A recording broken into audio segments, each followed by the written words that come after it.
It's hard to follow such eloquent speakers, but I'm going to try. Good afternoon, good morning, colleagues.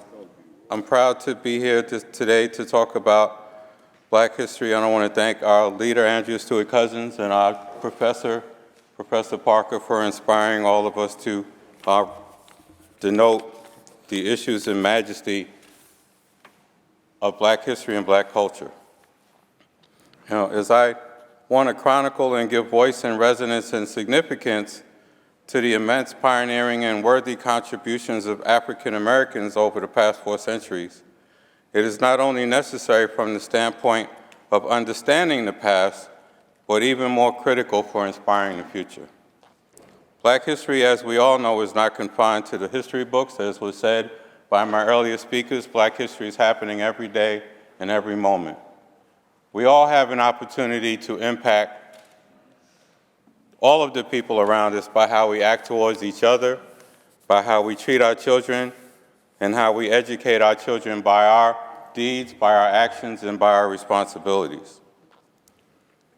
Black history encompasses the virtues and values we bring to spaces like this. Black history informs and animates our advocacy and our activism today. There are many, many important avenues that advocacy and activism can take. I'm going to talk about a couple. But first, I want to just let us all continue to hold the families of Tyree Nichols, the families of the people in Buffalo that were shot down this year by a young man that was never taught civics in our schools, and understand that we have a responsibility to change that dynamic.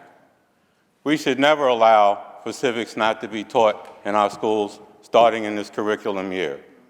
We should never have a student in New York State not understand the history and majesty of a state that was developed to encompass immigrants, to allow the immigrants to come to New York and to understand that the immigrant life in New York is something that everybody, whether you were Italian in the 50s, whether you were Irish in the 30s, whatever your timeline is, we are all immigrants to this country. We are all immigrants to New York State. There's only people that are born in the last 2 generations can say they were New York State born.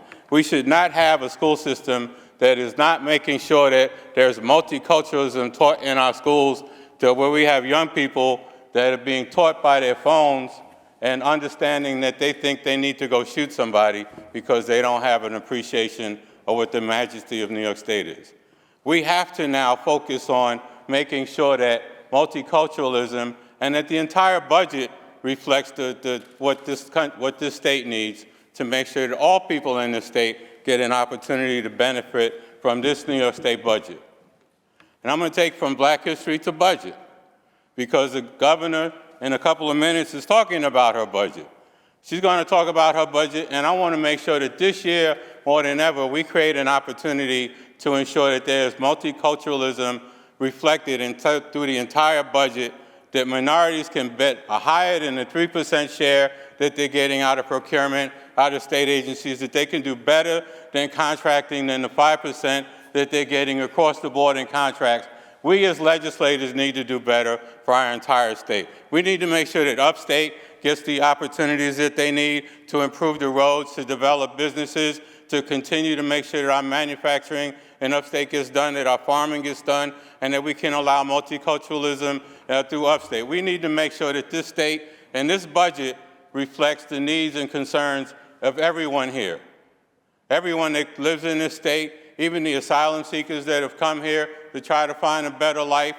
We need to use this moment in Black history to remember that we are all one people.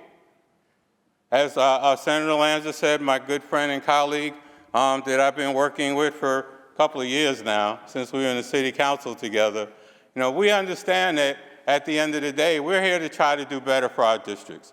We're here to try to create opportunities for everyone to be uplifted so that we can be proud of our children, we can be proud of our schools, we can be proud of the opportunities to bring new business, new idea, new technology, but we can also make sure that we have inclusivism.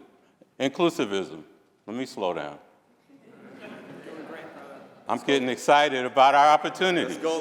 I'm getting excited about what we can do in this budget to create opportunities for every New Yorker in New York State to be more inclusive than ever before, because we have more people that are woke.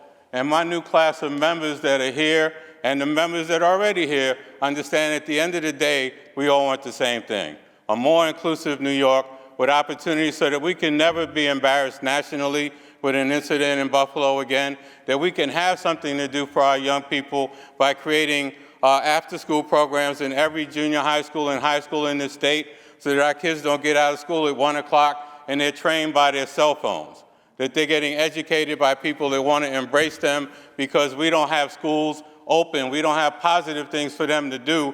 We got to give our children positive things to do so they're not educated by TikTok. We got to change that opportunity. And in this New York State budget that I hope the governor brings up will be inclusive, will be opportunity, will celebrate not just Black history, but the history of this state to make our state better. Thank you, Mr. President.